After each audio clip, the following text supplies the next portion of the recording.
What's going on, family? What's going on? What's going down? What's shaking? Welcome to another episode of Super Black Comic Book Reviews by Jonathan Soul. Now, I want to talk about something that's I'm very passionate about. If you look on my channel, you see that mostly I talk about these comics that are created and owned by Black people. The reason why it's important to me and why I don't talk about, Black Panther or whatever, Marvel or DC, is because Black people don't own that. They can't pass that IP down to their children. So it's about business in one sense. It's about business. And the other thing is, I think it's important that we give our children fiction, creativity stuff that we created and passed down to them. 50 years old, and so a little 53 actually. But anyway, when it was coming up, everybody had a Jet magazine or Ebony on the coffee table, right? When you go over to people's house or whatever. And everybody read A Snowy Day. I don't know if y'all remember this one, but a white dude did that. He did a damn good job. God bless you. You know what I mean? But a white dude did that. So it's important that we give our children something that we create. And it's, the Black Panther Marvel property showed that there is more than an appetite for our voices in this kind of superhero genre. Okay, that's number one. Number two, is so important that we use this for adults for stress relief, because there's a lot of bullshit going on in the world, the active shooters and stress and inflation and everything. And a lot of times the shit on TV is weird and they got their little agenda they pushing. But, you can sit back and get into a comic and be like, yeah, you know what I mean? I know they're not going to betray me. You know what I mean? You can sit back and you can, get down with some of these things. Okay, I'm drifting now. This is the sidebar. Before I get started, you can get down, you know what I mean, with some of these books and stuff like that. You can get down and, you know what I mean? If I remember in post-production, I'll pop in the where you can get the books from and stuff like that. Some of these are for kids, you know what I mean? Some of these are straight for adults. You know what I mean? So you get the idea, is that what we want to do is we want to, have a little stress relief for ourselves and adults, and want to use these as an opportunity to spend time with our children by reading to them, sitting down and reading with them. Okay. So this series, Purge, is from a brother named Roosevelt Pitt in North Carolina. And he's been writing since the 90s. As a matter of fact, this book is actually a compilation of his 90s stories. You can kind of tell by the art, you know what I mean, that it's from an earlier era. The art is still good, especially for that time, you know what I mean? And of course, now this is the most recent book. You can see how the art style has changed. Isn't that something? You can see how art style has changed. So all right, so let me get into it. What is Purge? Purge is actually a very interesting superhero. Without getting too much into detail, because I do these because I want y'all to buy the book. You can go here to Amara Entertainment and purchase the book. I purchased this one, and I believe this one from I might have got this from Kid Comics. There was one time where you can go to Kid-Comics and buy this book. Now you can't, but you can definitely go to Amara Entertainment. So anyway, Purge is a guy that was kidnapped as a child, experimented on, and he has this chip in his brain which allows him to unleash his human potential to the max. So he can temporarily increase his strength, speed, agility, sight, memory, and what else? He has a lot of, martial arts, expertise and things of that sort. And so that's his superhero persona, Purge, the protector of the paradigm. You can see that there. And as a civilian, he's almost like a Tony Stark, industrialist, building, focusing on technology. Let me show you. I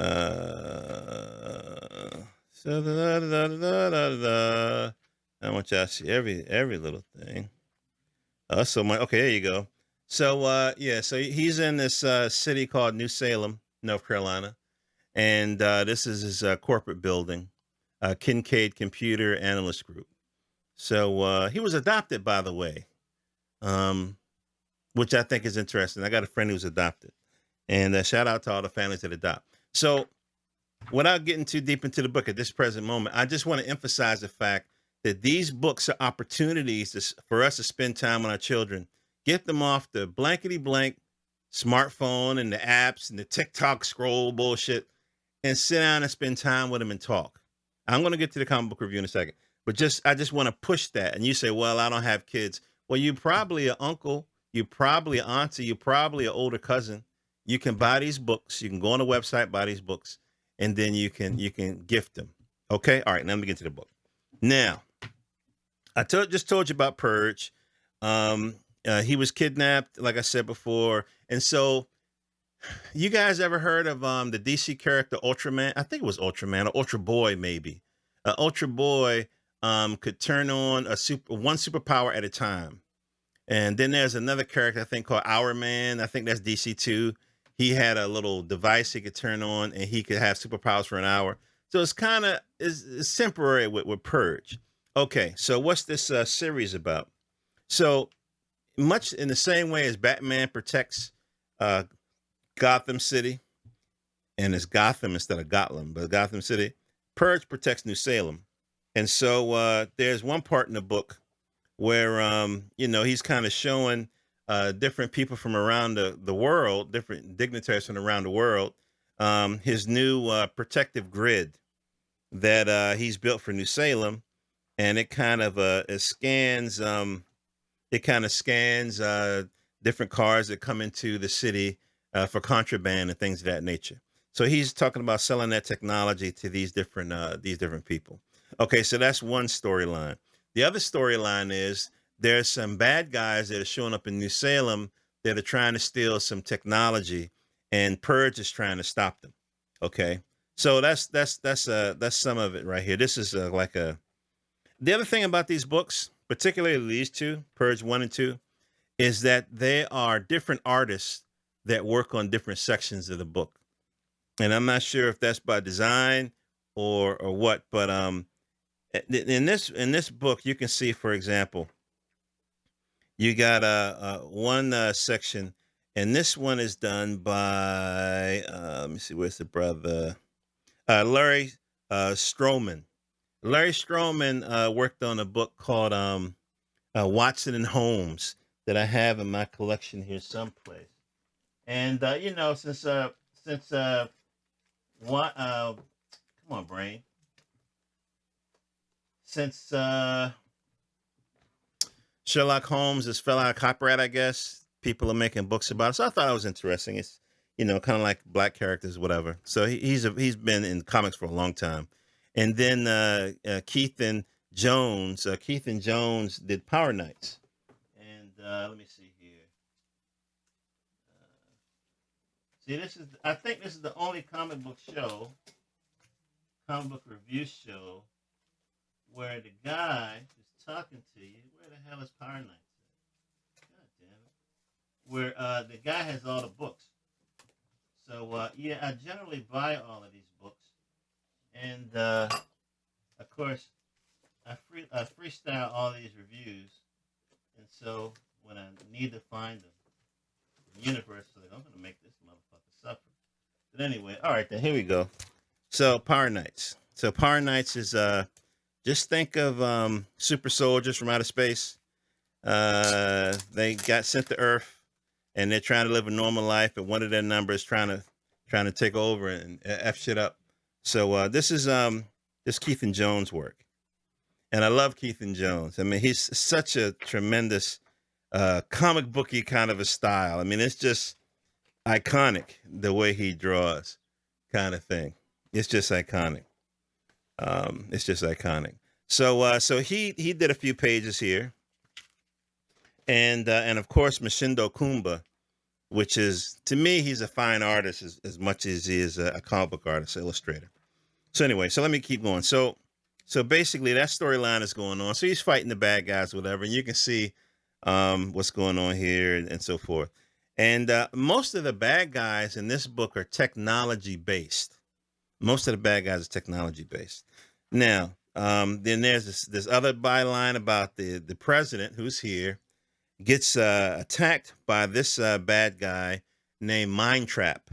bzzz, he zaps her, right? I don't know. Can y'all see? He zaps her, and so she's in a catatonic state from then on.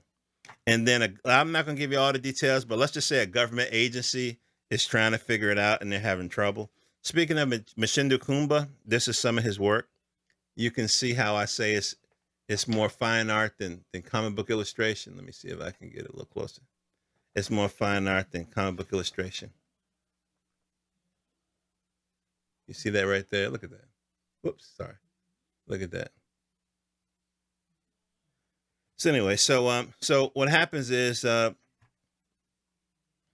president is in a catatonic state, and then this mind trap guy, who's him, is responsible for it. And so Purge has to track this guy down in order to save the president.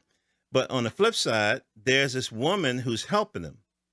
And I didn't even know who she was at first. And then come to find out her name is Zinthra. Okay, hold on. Let me find another book, because this is where I first saw her. Okay, here's another one. Now, I want to say something here.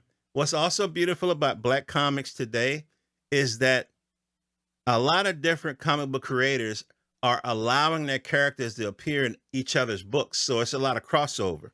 Okay, for example, where's this book at here? Nope. Where's the book at here? Yeah, here we go. All right, so for example, right? This is Purge. And by the way, Purge, the original comic book, sold like 1 million copies in the 90s. There was a Black comic book age, golden age, when Roosevelt, Pitt, and 3 other partners, each of them had a title, and they sold like 1 million copies back in the 90s. Like, no shit. So anyway, all right, so we go here, right? So see this guy, Jason, his name is Jason Wise, an immortal, very smart, and, fighter. And I think he developed he learned some magic or something like that along the way through his many years of immortality. So here in, is this chapter 1? Anyway, here in this book, you see this explosion popping off. And this guy right here is Jason Wise. Okay, this is the guy that's chasing this demon. Okay, Jason Wise is this character. Now, I love all of these books. I really do. This book has a special place in my heart. Why? Because of this one spread. Let me show it to you. So in this book, Jason Wise does a lot of flashbacks and shit. Let me show you this spread, man. Where is this thing at? Is it here?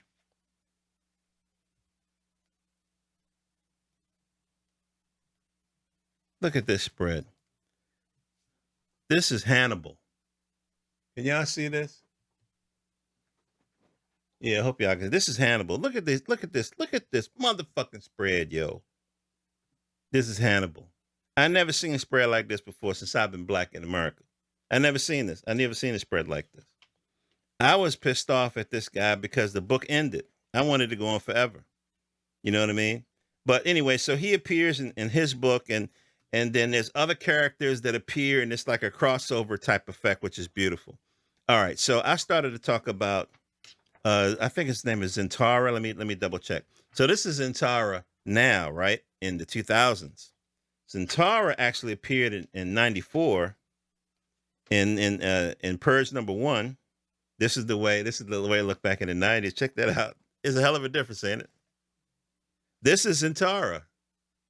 This is how she looked back then. And obviously she was redesigned. Zinthra, my fault. Zintara, Zinthra. So she's like a ninja who has some mystical capabilities and so forth. And so when they first met, they were adversaries, kind of a thing. So just if you look at this, right, and then look at Zinthra now, total redesign and everything. And so now it looks like Purge and Zinthra have a bit of a romantic past. And I say that because when I go here, You ain't never seen comic book reviews of all these books, have you? Look at this unprofessional shit. All right. So anyway, so this is another book which I don't know if this series is ever going to be completed, but I hope so. This is Brother Man, another collaboration, another brother. So Roosevelt Pitt developed Purge, and then Jay Kelly developed the brother, and Imani, his ward, kind of like a bat, like a Robin kind of character. He's a mortal time traveler with a mystical spear, and then of course we talked about Purge. He has all this technology now, and the chip in his head helps him kind of give himself super strength, super speed on a temporary basis.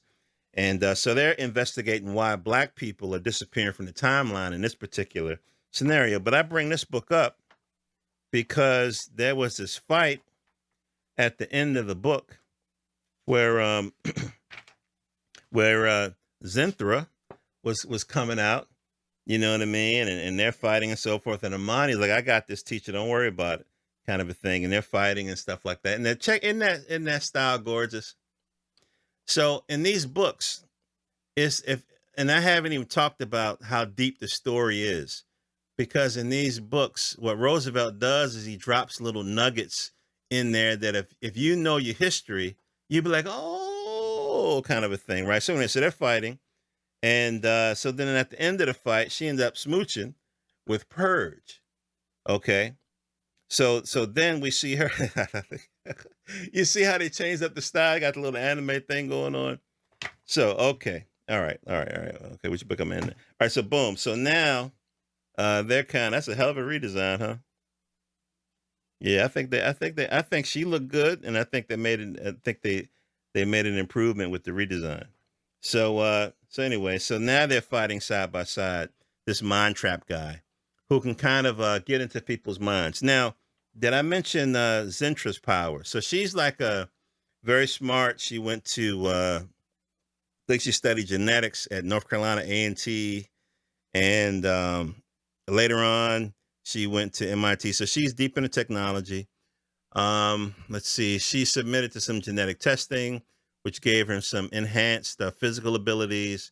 But mostly, what her power is she has some kind of African magical abilities that she has now. So yeah. So anyway, so I just love this spread right here. I'm not going to show you the whole book, but this is Mind Trap. So you can see he's all over the place. So you got the presidential thing happening.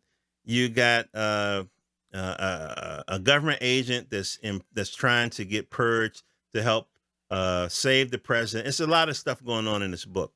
The stories are gorgeous. The art is gorgeous. And so you can find all that here at amara.com. And other places I've gotten the book is Indie Planet. As a matter of fact, I think I bought Blackout from indieplanet.com. I think so. I see this sign, so maybe I got it from someplace else. But the point is that these are wonderful books that you can support. And so I'm going to wrap this up. If you want to get this book, which I think every black man should have this book in their collection. I know it's small and everything, but god damn, man, you got to have you got to have this Jason Wise. Hit up Uraeus on Instagram. That's how I got it. I hit him up on Instagram. Hey man, I want to buy a copy. He gave me his PayPal. I sent him the money. I sent him more than he asked for, and then I got a copy. I got to get a couple more copies. Look at this fucking shit. Oh my god! I know this is about Purge, but god damn, look at this, man. Look at this spread. Come on, fam. All right, so that's that one. If you're into manga, some brothers put this out. You can check this out. You can get this here. Since I'm pulling out every book in the world. Look at this, man. Look at this. Look at this. Look at this. Come on, fam. And I ain't even, you know what I mean? Like, I don't know as much about manga as I do about comics. I know it's just a different, style. But yeah, man, brothers and sisters producing all types of shit. And then, of course, you can go here. You can go to Kid-Comics and get these. And I got to be honest with y'all. I've been doing. If you look back at my YouTube channel or my website, johnthesoul.com, I've been reviewing comics for a few years now, and what I've noticed is that not everybody survives into the future. I don't know if people just decide, hey, I'm just going to do other things, or they run out of money or interest or whatever. But if I suggest you get a book, you should get the book because it's no guarantee that they're always going to be there, kind of a thing. And now, because of the supply chain thing, if you go to indieplanet.com or .us, whatever, I'll just put it here. They'll say, hey, because of the ink and paper shortage, it might be a delay in getting your book. I'm like, God damn, really?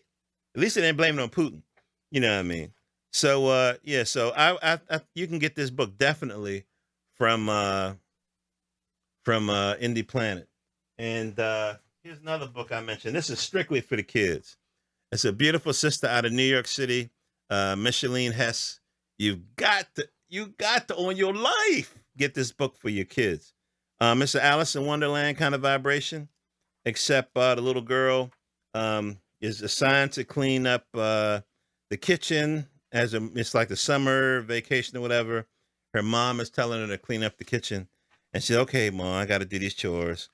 And I'll just say somehow she ends up in this other world, and she has adventures from there. It's totally safe. Good elementary school kid. Again, I'm not advocating you give your kid this book and say have at it. I'm saying you sit down with the kid and you read with them. They can read out loud and it'll help improve their reading skills, or you can read to them. Because any career or business worth a damn is going to be technology based, probably. And you're going to have to read. You're going to have to learn to read and read with comprehension and read fast. And if the kids are reading leisurely, then it's going to help them as they grow up into professionals. So they start a business or get a job or whatever. All right. So yeah, so get that book here. And what's the other book I showed you? This one. This is for, I would say, teens and adults. Warrior Queen. So there's some killing in this. That's why I say teens and adults. Mystical thing about Africa and stuff like that. Pre-colonial. So I think it's good. This brother, Roy Akupe, he does a lot of world building. He does a lot of world building over at Unique Studios. And last one, you can try to get this book. I don't know if you can get it. Brother Man, Revelations. This book came out in the 90s as well, during that golden age. And they came out with this book maybe 10 years ago now. And it's just amazing. I don't know, it just has that 90s vibe, and it's just amazing. But the brother is if you go to I think Brother Man Comics on Instagram, the brother, he's doing DJ stuff now and planting gardens and everything. His work actually got in the Black Smithsonian our African American Museum. That's how heavy his work is. But anyway, family, I could talk about these books all day. Love you guys. Hope your dreams come true. John the Soul, johnthesoul.com. Mostly I talk about comics because it brings me joy. And I also talk about politics because it's the world we're living in. And you can find both of them on my YouTube channel and over at johnthesoul.com. Or you can follow me on Instagram and Twitter. And, I post little clips there. And now I just started posting up stuff on Fanbase. Isaac Hayes' son, Isaac Hayes III, he started this very nice social media platform called Fanbase. This will be the third, I think, black. It's open to everybody, but this will be the third social platform that a brother started that I've been on, and this is by far the most refined. So definitely check it out. Love you guys. Peace.